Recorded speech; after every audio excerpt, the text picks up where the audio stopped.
ভিডিওটি junior homeopathic চিকিৎসক বন্ধুদের দেখানোর জন্য এবং শেখানোর জন্য। 33 বছর বয়স্ক ভদ্রমহিলা,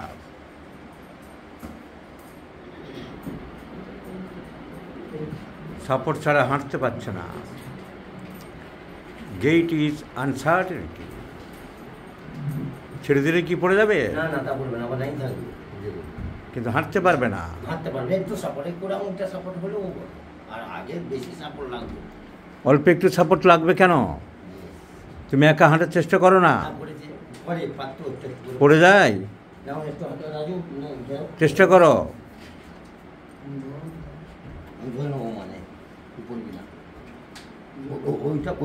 বসো।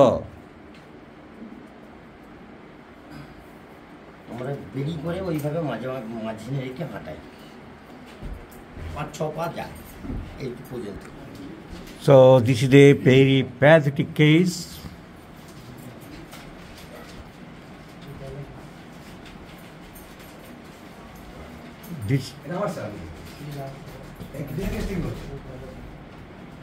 This is a very pathetic case.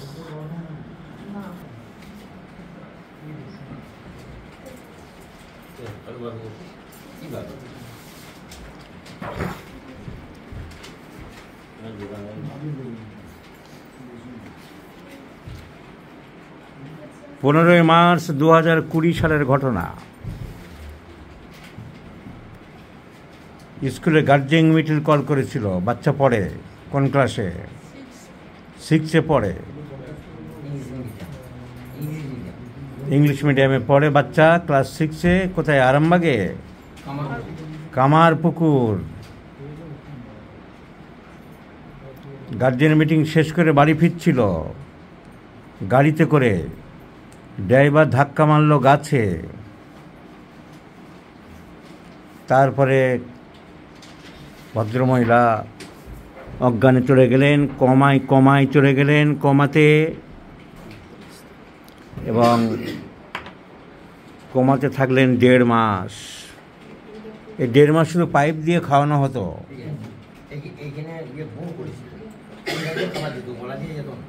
গলা দিয়ে নামাতে পারতো না, পেটে ফুটো করে স্টোমাকে খাবার দেওয়া হতো। বাঁচার কোনো আশা ছিল না। সুতোর পেন্ডুলামের মতন জীবন ঝুলছিল। তারপরে কতদিন পরে হাঁটতে পারলো? 45 দিন পরে জ্ঞান ফিরল। তারপরে ওখানে কতদিন ছিল? আর 45 দিনের পর করোনার জন্য বাড়ি ফিরে নিতে বাধ্য হয়েছিলাম। পরে বাড়ি নিয়ে আসলেন খরচের চাপে। হ্যাঁ, করোনার চাপে। বাড়িতে এনে কি করলেন? বাড়িতে রেখে ওই ফিজিওথেরাপি আরম্ভ করলেন। আর ওই ডাক্তারের ওষুধ চললো আর ফিজিওথেরাপি আরম্ভ হলো। 3.5 বছর চলছে। কতদিন পরে কথা বলতে পারলো? কথা বলতে আমরা 2 বছর বাদ, 2 বছর পরে অল্প অল্প করে কথা বললো, মানে 2022 সালে। আর হাঁটতে পারলো, ধরতে পারলো, দাঁড়াতে পারলো কত বছর পরে? 2.5 বছর। আরও পরে 2.5 বছর পরে। So the case is very pathetic. গাড়ি ধাক্কা মারলো গাছে। স্কুলের মিটিং, গার্জিয়ান মিটিং, মাথায় সাংঘাতিক রক্ত জমে গিয়েছিল। এমআরআই ব্রেন বলছে এত রক্ত জমেছিল যেটা grade 3 level of haemorrhage involving the left হিপ্পোক্যাম্পাসের ওখানে রক্ত ভর্তি হয়ে গিয়েছিল। বাঁচার কোনো আশা ছিল না। 2 বছর পরে কথা বলতে পারলো, 2.5 বছর পরে একটু হাঁটতে পারলো, দাঁড়াতে পারলো। এখনও কি হাঁটছে? ছবি দেখালাম। ধরতে হচ্ছে, সাপোর্ট দিলে 1 পা 2 পা করে একটু হাঁটতে পারে। জীবনটা পঙ্গু করে দিয়েছে, শেষ করে দিয়েছে। এখন রিহ্যাবিলিটেশন,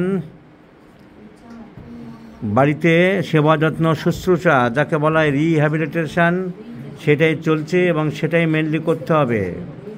আস্তে আস্তে গ্রাজুয়ালি ইমপ্রুভড হলো।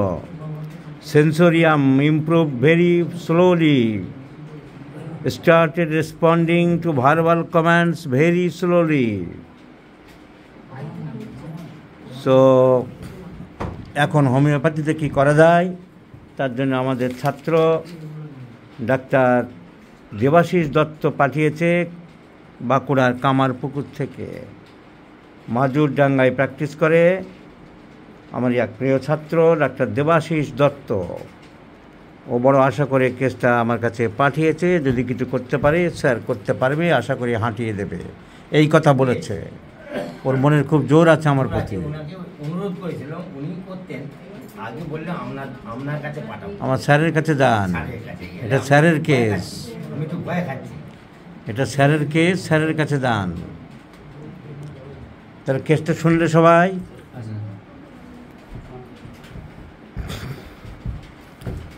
কেসটা তো আমরা চিকিৎসা করব,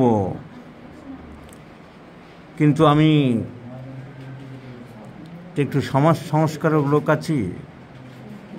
এই যে স্কুলে ভড়ংবাজি, এই মহিলার কপালে দুর্ভোগটা নেমে আসলো কেন? স্কুলে গার্জিয়ান মিটিং। ওই আমরা তো পড়েছিলাম, তখন তো এসব নাটক ছিল না। 2-4 দিন পর পর গার্জিয়ান মিটিং, গার্জিয়ানকে ডাকো, তোমার ছেলের ডায়েরি আনো, ডায়েরিতে নোট লিখে দেবো, ছেলেদের ভয় দেখানো, বাচ্চাদের শরীর মনের ক্ষতি করছে, লিখে দিলাম এই যে ভেরি ব্যাড, গার্জিয়ান কল। নাটক করছে, ছোট ছোট বাচ্চাগুলোকে মনস্তাত্ত্বিক দিক থেকে মানসিক রোগী করে দিচ্ছে। অসভ্যতা, ইতরামো আর বাঁদরামো চলছে শিক্ষার নামে। ছোট্ট ছোট বাচ্চাকে আদর করে যত্ন করে শেখানোর পরিবর্তে ডায়েরি নিয়ে যেতে হয় এইসব স্কুলগুলোতে, ইংলিশ মিডিয়াম, আর ভয় দেখানো হয়। বহু বাচ্চা এই রিপ্রোস, এই অ্যাডমনিশান, এই ভৎসনার পরে অসুস্থ হয়ে পড়ে। অনেক বাচ্চা পেয়েছে। এই গৃহবধূ বাড়িতে রান্নাবান্না করছিল, কাজকর্ম করছিল, ওকে স্কুলে দৌড়াতে হবে কেন? কিসের গার্জিয়ান মিটিং? এই নাটকে ভরে গেছে সমাজ, দেশ। আজের জীবন যে হয়েছে পরের কথা, আমার এই ব্যাপারে আলোচনা করার কথা না, কিন্তু আমি বুঝিয়ে দিলাম যে দেশটা কোথায় চলছে। কিসের গার্জিয়ান মিটিং? বাচ্চা পড়ছে, উনি কী করবেন? মানে টাকা বাড়াবো, এই টাকা লাগবে, ওই টাকা লাগবে, আরও ভড়ংবাজি, এই জন্য টাকা হঠাৎ করে বললে আকাশ থেকে না পড়ে। এর নাম গার্জিয়ান মিটিং। এই বাঁদরামো, ইতরামো, ছাঁচরামো এইসব চলছে ইংলিশ মিডিয়াম স্কুলের নামে। ভদ্রমহিলার জীবন দুর্বিষহ করে দিয়েছে এই গার্জিয়ান মিটিংয়ের নামে। ভর দুপুরে ওনাকে দৌড়াতে দৌড়াতে স্কুলে যেতে হতো না। গার্জিয়ান মিটিং বাঁদরদের বাঁদরামো ছাড়া আর কিছুই নয়। সো কী ওষুধ দেওয়া যাবে? Injury of head after arnica montana cicuta virosa hypericum natrum sulph. কজেশনের উপরে জোর দিতে হবে আমাদের, কজেশনের উপরে জোর দিতে হবে। Injury after, elements after injury. Arnica বলছি ইভেন রিসিভড ইয়ার্স এগো, বহু আগে পেলো ভাবতে পারো। ন্যাট্রাম সালভ যদি মানসিক সমস্যা কিছু হয়, হেড ইঞ্জুরি হয়েছে বলে আমরা দুম করে ন্যাট্রাম সালভ দেবো এমন কোনো কথা নেই। মানসিক সমস্যা কিছু হয়নি, উল্টোপাল্টা কিছু বকে না, এমনি ওদিক দিয়ে সেন্স ঠিক আছে। তো ন্যাট্রাম সালভের কথা আমরা দুম করে পরে দিলেও দিতে পারি, এই মুহূর্তে আমরা ভাবছি না। পেটে গ্যাস ট্যাস হয়, পায়খানা পাতলা হয়, ন্যাট্রাম সালভের অন্য কোনো সিমটম কিন্তু নেই। তাই হেড ইঞ্জুরি মানেই ন্যাট্রাম সালভ আমরা ভাবছি না। আমি কি লক্ষ্য করলাম, আমাদের মন্টেনা ওষুধে বলা আছে ইঞ্জুরি ইভেন রিসিভড ইয়ার্স এগো, বহু আগে যদিও হয় তাহলে ভাবতে হতে পারে। তলার বইটা বের করো। So montana years, injury even received years এগো। See the first page. For the bad effects resulting from mechanical injury, even if received years ago, যদি অনেক বছর আগেও হয়ে থাকে তুমি একবার ভাবতে পারো। ভাবলাম, ভাবলেই বা দেবো কেন? আর কি দেখছি? মন্টেনা ওষুধ নার্ভাস, খুব ভীত সন্ত্রস্ত হয়ে পড়ে। আমি যা বুঝলাম ও কিন্তু হাঁটবে, একদিন দৌড়াবে, একদম টেক ইট ফর গ্যারান্টেড। অনেকটা পথে এসেছে, ওষুধপত্র এবং বাড়ির সেবা যত্নে অনেকটা পথে এসেছে। এখন কিন্তু ওর ভিতরে একটা ইন্টারনাল ফিয়ার কাজ করছে, একটা ভয় কাজ করছে। ও আর সামান্য একটু টাচ করলে, একটা আঙুল ধরলে হাঁটতে পারছে। ও কিন্তু বেশি সাপোর্ট লাগছে না, দেয়াল ধরে যেতে পারে, দেয়াল ধরে যেতে পারে। তো বাতের ব্যথা এসব জিনিস মন্টেনার পেশেন্টরা খুব ভয় পায়, ভেরি সেন্সিটিভ। ডান দিকের এইটা থেকে এইটা একটু ভারী আছে, সে ঠিক হয়ে যাবে। গাউট অ্যান্ড রিউমেটিজম বলছে, gout and rheumatism with great fear of being touched or struck by persons coming near him. যদি আরে বাবা ধরার আগে যদি বাচ্চা কাচ্চা সামনে চলে আসে, বাতের মহিলারা, রোগীরা, আরে ধর ধর ধর ধর তোর বাচ্চাকে ধর, আমাকে মেরে ফেললো রে, এই ভয় ভীতি মন্টেনার একটা মেইন সিমটম। কতটা লাগবে, কি হবে পরের কথা, আগের কথা হলো ভয়। এই ভয়ের মনেও খুব কাজ করছে। আমি তো অনেক দিন হাঁটে না, তো অনেক দিন পড়েছিল বিছানায়, কি জানি ব্যালেন্স শরীরে কি পজিশন আছে, ভীত সন্ত্রস্তভাবে কাজ করছে। তাহলে আমি মেন্টাল সিমটমটা নিলাম, গ্রেট ফিয়ার, খুব ভয় পাচ্ছে, আমি পড়ে যাব, আমি বোধহয় পারবো না, আমার দ্বারা হবে না, কিন্তু পারবে। ওর এখন ব্রেনের ক্যাপাসিটি অনেক ঠিক হয়ে গেছে, ওর সেন্ট্রাল নার্ভাস সিস্টেম অনেক ইমপ্রুভ হয়ে গেছে। তাহলে আমি নিলাম bad effects of mechanical injury even if received years ago. Number 2, great fearfulness, ভয়, আতঙ্ক, ফিয়ার অফ বিং ফলিং, এই বোধহয় আমি পড়ে যাব, এই বোধহয় আমি আর পারবো না। So Montana hypotension is the first choice of medicine for this patient.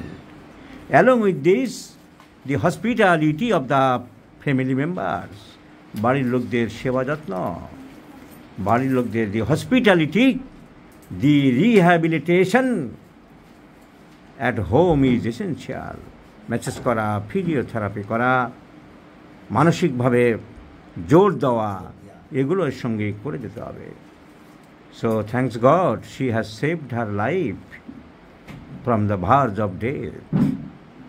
এখন আমাদের যে করণীয়, I do hope ও পুরো হাঁটতে পারবে, কয়েক মাসের মধ্যে দৌড়াবে একদম নিশ্চিন্তে। তুমি আস্তে আস্তে একা একা হাঁটার চেষ্টা করবে, একটা লাঠি দেবেন, লাঠি দিয়ে আস্তে আস্তে হাঁটবে, মাঝে মাঝে লাঠি ছাড়া হাঁটতে পারবে।